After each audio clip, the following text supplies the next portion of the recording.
Ralston Reports. Welcome back across Nevada to Ralston Reports. Democratic Congressional candidate Erin Bilbray is no stranger to politics. She grew up the daughter of a Nevada congressman, and she makes her living helping women make their mark in politics. Now, she's one of those candidates and taking on Congressman Joe Heck in Congressional District 3. Here to go face-to-face, Erin Bilbray. Welcome to the program. Thank you. I'm delighted to be here. Well, thanks for coming. Way back in July, when you first announced your campaign, you put out a video. That's almost 4 months ago now. Let's take a look at what you had to say. I'm running for Congress because it's time to focus on what's important: rebuilding our economy and strengthening our middle class. Visit erinbilbray.com to join me and find out more about my campaign. So we did. We went on your website this morning, and it had nothing but that video and a link to contribute. Now, how do you explain that after almost 4 months? You have no stances on it. Couldn't have anything up after 4 months? Well, actually, the website is up and live. But you're right. You know, I spent 4 months. This is David versus Goliath.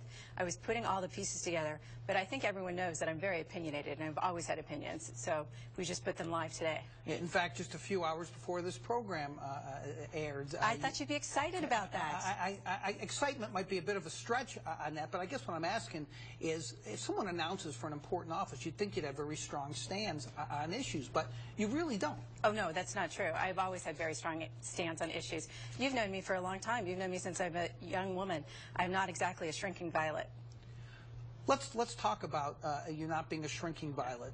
After that announcement, Joe Heck put out a fundraising email based on you announcing your candidacy, and you were outraged by that. But so let me show you first. Well, I want to show on KNPR. You talked about that email right afterwards. Here's what you had to say about that response. I also took it as another kind of attack on women. I don't think they really want women, families, small business owners to participate in politics. And for me, I knew it was the right decision when he sent out that letter. Now, come on, you didn't really mean that. You don't think that was an attack on women and small business people, do you? Oh, absolutely. The way that I looked at this, I've spent my entire career trying to get more people to participate in government. That's how I think that you have good government, is having more people involved.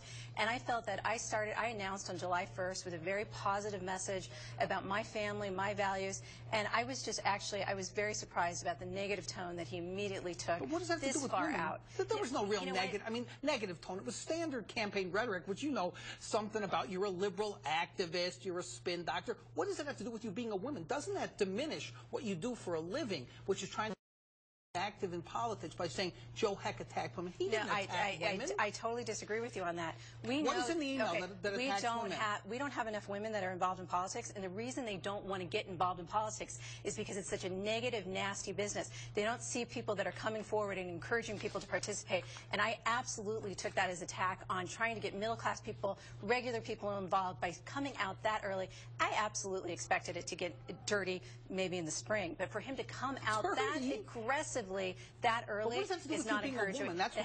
What you said it's an attack on women. I don't think they want women, families, and small business owners to participate in politics. Because you're running against a dysfunctional Washington. We're going to get to that politics of same old, same old. He said nothing in here that attacked you as a woman. Oh, not you know one what? thing. Well, tell me one thing he said. You know what it is? I think it is we don't have enough women in politics. And like I said, the reason they don't want to get involved is because of that kind of negativity that Joe Heck expressed the first day that I announced. You know what? The classy thing to do, the gentlemanlike thing to do, that early would be like, oh, I welcome somebody to participate in politics. And he didn't do it. That turns women off. They don't want to get involved because of that kind of activity. You're playing the gender card for no reason. I mean, isn't he allowed to describe what you do for a living in any terms that he wants, as long as they're not totally outrageous? All he said was you're a liberal activist, a fundraiser, and a Democratic spin doctor. What does that have to do with you being a woman? And why would you go to the hyperbolic rhetoric of saying they don't want women? Who is they? They don't want small business people. I think it's Team Heck. That's who they is. And he has to use those attacks because he doesn't have anything else. He doesn't have his own record to stand on because he hasn't done anything in this dysfunctional Congressional Congress. And yes, as a woman, you know what? I don't think you don't come out of the box and attack your opponent this far out. So I totally disagree with you on that. And I do. I am a woman. I'm a woman. There's no getting around it. And I think he was wrong, and I think it discourages people from participating in the process, and that is wrong, and that is un-American. Would it have been okay to un-American? Yes, would it have been okay if you were a man to attack you? Then is what you're saying? You know what? I can't talk in those theoretical terms. But the point I'm bringing up, Ms. Bilbray, is that why would you play the gender card like that? All Joe Heck called you was a liberal and a spin doctor, both of which are true. Well, actually, to tell you, no, that's not true. It's not? First of all, just because I'm a Democrat and just because I'm a woman, that does not make me a liberal. And that's what I think Joe Heck is doing. What in my records that have you seen, my positions, makes me a liberal? I'm a moderate Nevada Democrat who is also a woman and a mother. When we take a break in a little while, I don't want to take a break now. I'm going to show you that email. If you can find anything in there that's sexist, I want you to tell me what it is. But I didn't say sexist. What I said is he was discouraging women for being involved in politics by being that calling angry, you a liberal spin doctor? by being that angry and that negative so early on. That discourages women from participating in politics. It discourages the average person. It discourages my neighbors, my friends from wanting to be involved. I can't believe you're serious about that. But here's something I think you are serious about, and that is what's going on in Washington, D.C. Let me show people what you had to say about government to KNPR in July. But I just kept looking at Washington, D.C., and I kept looking at what was going on there. It's broken. You're saying that Washington is broken. You've used the word dysfunction there.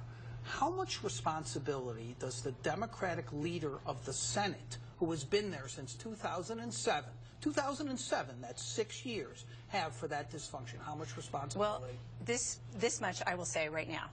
We saw the House Republicans hold America hostage by keeping the government shut. They did not care about the economy. They did not care about those businesses in Boulder City, in a very fragile economy. They did not care. That is dysfunction at the highest form. It was wrong, and what Joe Heck did was wrong. Broken. I know. I've seen your press releases on the shutdown and Joe Heck. What culpability does Harry Reid have for the dysfunction in Washington? He has been the Democratic leader for 6 years. Or you blame the Republicans for all the dysfunction in Washington? I think that both sides could compromise a little bit more, but really, this is a Republican leadership in the House issue. They're so negative. They're so derogatory towards the president. The nastiness is just gotten out of control, and that's why Joe Heck needs to go. And I think the government shutdown is a perfect example of this. They did not care about the security of the American public, our economy, and they shut down the government because they didn't get their way. You're saying that you believe Republicans don't care about the security of our country and the economy? You don't really believe that, do you? You know what? Honestly, I don't think they cared. They would not have done what they did by keeping Lake Mead, the national park, shut. Small businesses were hurt. I look at my neighbors. I look at my friends. They're struggling. They're scared. They don't know how they're going to pay for their kids to go to college. They don't know how, they're not saving money anymore. We're so fragile to do anything that would hurt the economy right now. Yes, I think that is very uncompassionate. All right, we're gonna take a break. I do want you to take a look at that email because I want you to tell me what's an attack on women in there, and I'm going to give that to you in just a second. When we come back, we're going to talk to Erin Bilbray about some pressing issues in Washington right now, maybe even that Affordable Care Act. Stick around. Stay up to date on upcoming programs and join the discussion on our Facebook page at facebook.com.